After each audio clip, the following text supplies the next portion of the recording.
अर्थात जो वस्तु धन आवेशित होगी, कौन सी, धन आवेशित जो वस्तु होगी उसके द्रव्यमान में कमी होगी, और जो वस्तु ऋण आवेशित होगी उसके द्रव्यमान में अधिकता होगी। ठीक है, आशा करता हूँ आपको ये चीज अच्छे से समझ आई होगी। ठीक है, अच्छा अब बात करते हैं हम, तो इसके कुछ आवेश के कुछ प्रमुख मात्रक हैं जिनको मैंने एक बार बता भी दिया है, फिर मैं आपको बता देता हूँ कि एक फैराडे, हमने आपको बताया था फैराडे आवेश का सबसे बड़ा मात्रक क्या होता है, फैराडे। देखो विद्युत क्षेत्र की या विद्युत क्षेत्र की तीव्रता की जो के बारे में जो बताया था वो फैराडे ने इसका नाम दिया था विद्युत क्षेत्र। ठीक है, तो फैराडे में कितने कूलम होते हैं, होते हैं 9 की 400 लिखा मिला है, 96,500 कूलम होते हैं। और देखो और बताता हूँ मैं, एक तो फैराडे हो गया, और जैसे फ्रैंकलिन,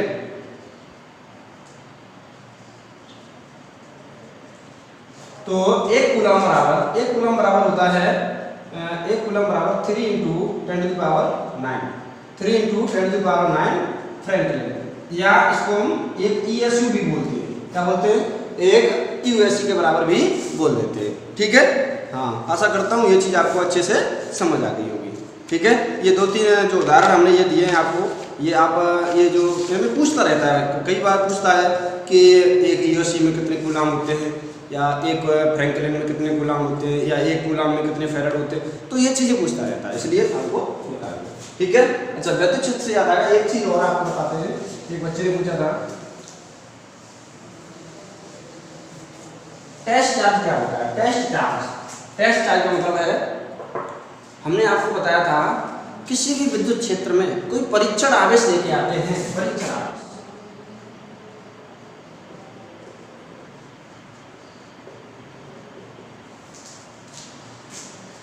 परीक्षण आवेश मतलब टेस्ट चार्ज। तो देखो ये होता है, तो ये वास्तव में कोई आवेश नहीं होता, ये एक इमेजिनरी, एक काल्पनिक आवेश होता है, इसको हम मान लेते हैं और ऐसा आवेश मानते हैं जिसका खुद का कोई अस्तित्व, जिसका खुद का कोई विद्युत क्षेत्र ना हो, इसलिए हम क्यू कंसीडर करते हैं। क्यों, जैसे मान लो क्यू आवेश है, इसके चारों ओर विद्युत क्षेत्र है, ये विद्युत क्षेत्र इसके चारों ओर, विद्युत क्षेत्र चारों ओर फैला हुआ है इसके, इसमें कोई आवेश लेके आए यहाँ Q0 मान लो, तो इसका खुद का कोई आवेश ना हो, ऐसा इसको मानते हैं, जिससे कि ये इसके विद्युत क्षेत्र को प्रभावित ना करे। भाई दूसरा अगर कोई आवेश लेके आओगे यहाँ, तो दोनों के मध्य बल जो होगा उसमें परिवर्तन हो जाएगा, तो क्या होगा, ई के मान में परिवर्तन होगा। ठीक है, तो कई सारी चीज, इसलिए हमने इसको ऐसा माना था कि इसका जो आवेश है, इसका जो खुद का विद्युत क्षेत्र ना हो, शून्य हो लगभग बिल्कुल, और इसलिए इसको हमने मान लिया था, माना था, काल्पनिक है, ये वास्तव में नहीं है। ठीक है, तो ये होता है हमारा परीक्षण आवेश। ठीक है, अब हम बात करते हैं आपसे, जैसे कई सारी, देखो एक तो प्रश्न और पूछा गया है, वो कैसे पूछा गया उसके बारे में बताते हैं। जैसे कई सारी चीज़ें हैं, जैसे हमने आपको बताया था कि वस्तु घर्षण से वस्तु में आवेश उत्पन्न होता है। आपने देखा है कभी कभी कि बड़े बड़े ज्वलनशील पदार्थ अगर किसी ट्रक वगैरह बड़े बड़े वाहनों में भरे होते हैं और वो अगर गति करते हैं, तो उनके पीछे एक ऐसा धातु का कोई छड़ लटका दी जाती है जो जिससे वो ज़मीन पर फिसलती हुई चले, ज़मीन से सतह से टच होकर चले। ऐसा क्या कारण है? तो देखो, हमने आपको बताया था कि घर्षण से क्या उत्पन्न होता है? आवेश उत्पन्न होता है। मान लो कोई ट्रक जो बहुत तेज़ी से गति कर रहा है, तो वो लगातार बाइक के अड़ुओं उस पर बार टकरा रहे हैं और बाइक से टकरा रहा है, तो टकराने से उसमें घर्षण उत्पन्न हो रहा है, जिससे क्या होता है, उसमें कभी कभी क्या होता है, आवेश उत्पन्न हो जाता है। क्या उत्पन्न हो जाता है? आवेश उत्पन्न। और यदि उस ट्रक में, उस किसी भी वाहन में कोई ज्वलनशील पदार्थ है और उसमें अगर आवेश की मात्रा बढ़ गई तो उसमें आग लगने का खतरा रहता है।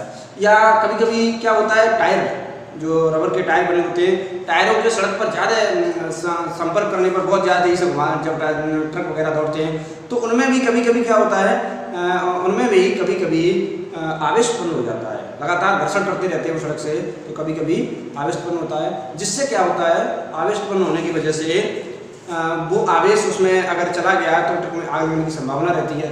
तो क्या करते हैं कि एक धातु से, कोई भी धातु की छड़ या डोरी टाइप जैसे तार वगैरह लेके उसे डाल देते हैं पीछे बांध के, तो वो क्या होता है कि उसका जो आवेश है, जिसका जितना आवेश उत्पन्न हुआ वो आवेश कहाँ चला जाता है?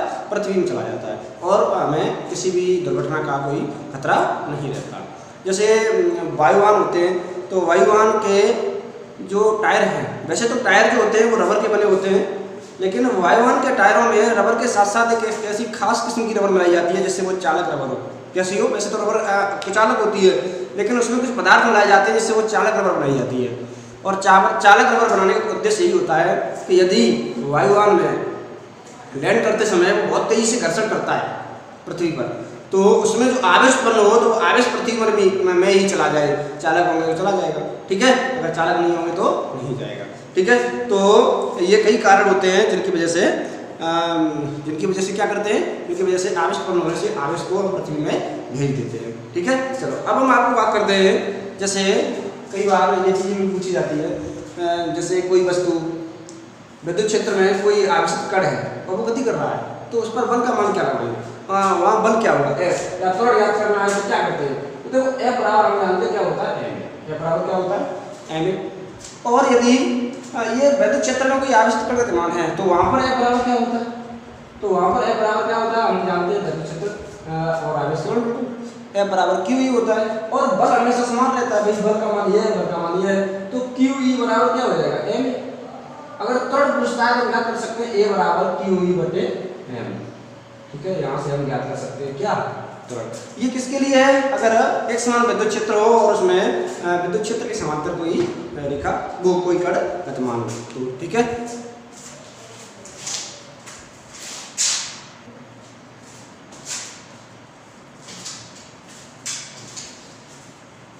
हाँ, तो आज का सेशन यहीं तक रखते हैं, और आशा करते हैं कि आपको ये चैप्टर बहुत अच्छे से समझ में आया होगा।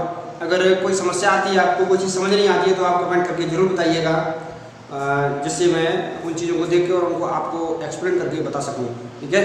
तो इसी के साथ आपसे यही कहना चाहूँगा, अगर आपको ये चीज़ें अच्छी लगती है तो आप लाइक, कमेंट और शेयर कीजिए अपने दोस्तों में, जिससे उनको पता चले, और चैनल को सब्सक्राइब कीजिए, जिससे मैं जो नए वीडियो बनाऊँ वो आपके पास पहुँचते रहे, ठीक है। इसी के साथ जय हिंद, जय भारत।